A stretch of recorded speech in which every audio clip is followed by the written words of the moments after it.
Hello students, welcome to जजा academy Lahore. Exam preparation point of view से आज का लेक्चर बहुत इंपॉर्टेंट है।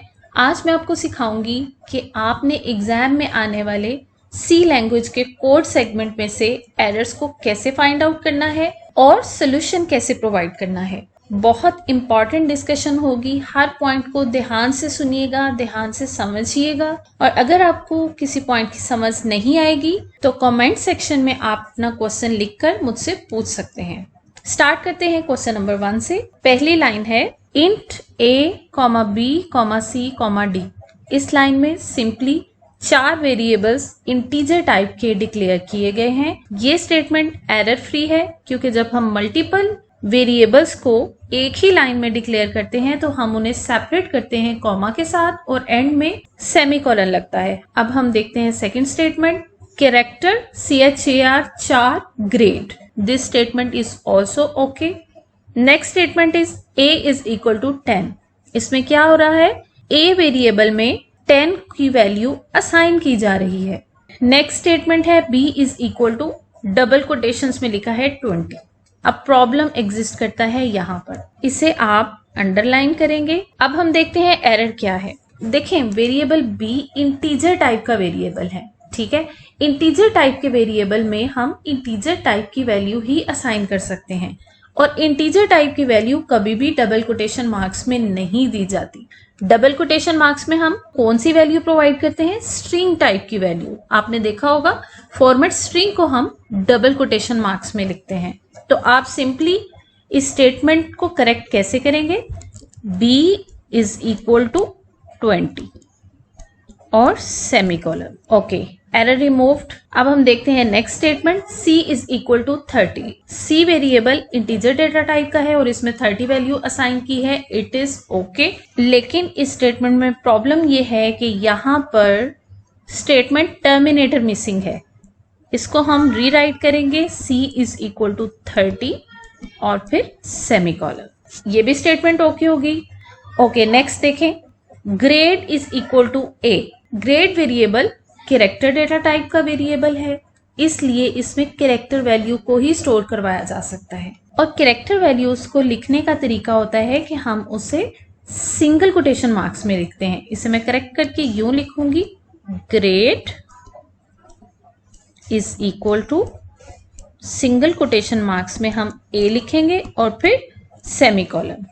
और ये भी एरर रिमूव हो गया।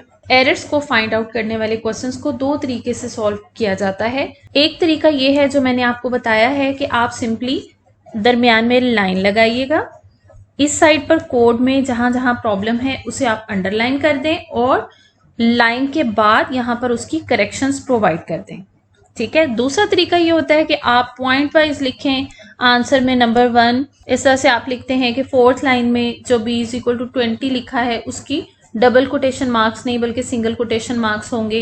इसी तरह आप पॉइंट नंबर 2 में लिखेंगे कि लाइन नंबर 5 में स्टेटमेंट टर्मिनेटर इज मिसिंग। लेकिन मैं आपको ये तरीका रेकमेंड नहीं करूंगी, बल्कि आप क्वेश्चंस को इस तरीके से सॉल्व कीजिएगा। क्वेश्चन का सोल्यूशन प्रोवाइड करें, उसे एरर फ्री बनाकर लिख दें। ओके, नेक्स्ट क्वेश्चन देखते हैं। स्टेटमेंट नंबर 1 है integer int a b semicolon. अब आप यहां पर देखें, प्रॉब्लम ये है कि इंट टाइप के 2 वेरिएबल्स को डिक्लेयर किया है लेकिन दोनों वेरिएबल्स के दरमियान में कॉमा नहीं लिखा गया। इस लाइन को आप करेक्ट करके यूं लिखेंगे, इंट a b और फिर सेमीकोलन। ओके, नेक्स्ट स्टेटमेंट है a is equal to 10। 10 value assign की गई है a वेरिएबल को, लेकिन यहाँ पर सेमीकोलन यानी स्टेटमेंट टर्मिनेटर इज मिसिंग। तो यहाँ पर आप इसे लिखेंगे a इज इक्वल टू 10 और फिर सेमीकोलन। नेक्स्ट में देखें, b double is equal to 5। अब ये जो double is equal to operator है ये असाइनमेंट ऑपरेटर नहीं बल्कि रिलेशनल ऑपरेटर है। असाइनमेंट ऑपरेटर का मतलब है कि एक वेरिएबल में वैल्यू को असाइन करना और वो होता है single is equal to sign. जैसे ये लिखा है a is equal to 10, so b is equal to 5 आएगा। इसे मैं अंडरलाइन करूंगी और इसकी करेक्शन लिखूंगी, b is equal to 5 and then semicolon. Next statement देखते हैं, प्रिंट एफ। हमें पता है कि प्रिंट एफ स्टेटमेंट के 2 पार्ट्स होते हैं। पहला पार्ट उसकी फॉर्मेट स्ट्रिंग, और फिर कॉमा के बाद हम उन वेरिएबल्स को लिखते हैं जिन्हें हमने स्क्रीन पर प्रिंट करवाना होता है। यहाँ पर फॉर्मेट स्ट्रिंग के अंदर देखें a plus b is equal to modulus c।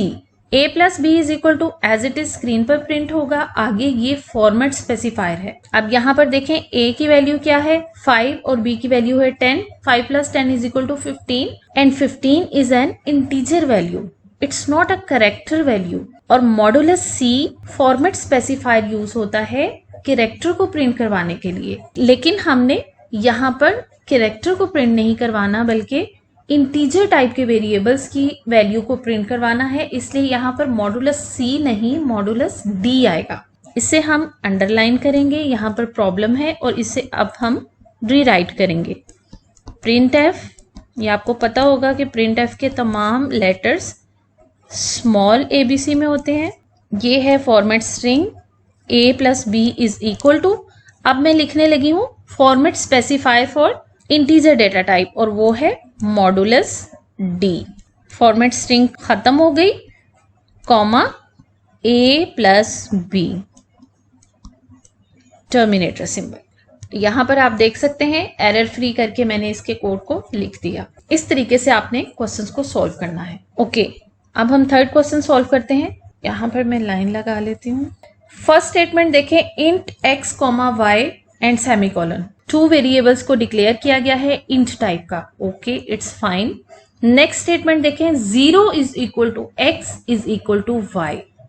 अब हमने एक रूल पढ़ा था असाइनमेंट ऑपरेटर के बारे में कि असाइनमेंट ऑपरेटर की जो लेफ्ट साइड होती है वो हमेशा एक वेरिएबल होना चाहिए, लेकिन यहां पर असाइनमेंट ऑपरेटर की लेफ्ट साइड पर एक इंटीजर वैल्यू है 0 है, विच इज रॉन्ग, इनवैलिड। इस स्टेटमेंट को हम अंडरलाइन करेंगे और इसे करेक्ट करके लिखेंगे x is equal to y is equal to 0, यानी x में और y में वैल्यू 0 रखवाई जा रही है, या इन अदर वर्ड्स x और y को इनिशियलाइज किया जा रहा है 0 वैल्यू के साथ, एंड देन सेमीकोलन। उसके बाद देखिए नेक्स्ट स्टेटमेंट में क्या प्रॉब्लम है। a ट्रिपल प्लस, हमने पढ़ा था कि increment operators plus plus increment है और माइनस माइनस डिक्रीमेंट ऑपरेटर है, लेकिन ट्रिपल प्लस कोई भी ऑपरेटर नहीं है। यहां पर एरर को हम कैसे रिमूव करेंगे, x plus plus and then semicolon. Okay, next statement देखें, y is equal to x and then terminator symbol, it is okay, no problem. Next statement देखें, प्रिंट एफ। इसके बाद आपने चेक करना है सारी स्टेटमेंट को पैरेंथेसिस के अंदर होना चाहिए, और ये पैरेंथेसिस के अंदर ही है। पैरेंथेसिस के अंदर 2 पार्ट्स होते हैं प्रिंट एफ स्टेटमेंट के। पहला पार्ट फॉर्मेट स्ट्रिंग का, फिर कॉमा, और उसके बाद वेरिएबल या लिस्ट ऑफ वेरिएबल्स जिन्हें हमने स्क्रीन पर प्रिंट करवाना है। इस स्टेटमेंट में प्रॉब्लम है इस जगह पर, क्योंकि यहां पर लिस्ट ऑफ वेरिएबल्स या वेरिएबल एक एक्सप्रेशन तो मौजूद है लेकिन उसे डबल कोटेशन मार्क्स के अंदर लिखा गया है, जबकि इस सेक्शन में डबल कोटेशन मार्क्स नहीं लगाए जाते। अब हम क्या करेंगे, यहां से हम सिंपली प्रिंट एफ स्टेटमेंट को रीराइट करेंगे। Printf double quotation marks, यहां पर फॉर्मेट स्ट्रिंग आएगी, result is equal to format specifier modulus d, क्योंकि x और y दोनों इंटीजर डेटा टाइप के हैं, देन कॉमा, और अब आएगा x प्लस y। यहां से हम डबल कोटेशंस को रिमूव कर देंगे और ये आपका क्वेश्चन सॉल्व हो गया। अब हम नेक्स्ट क्वेश्चन देखते हैं। इसमें देखिए float a comma b, float type के 2 वेरिएबल्स को डिक्लेयर किया गया है, a और b वेरिएबल्स को।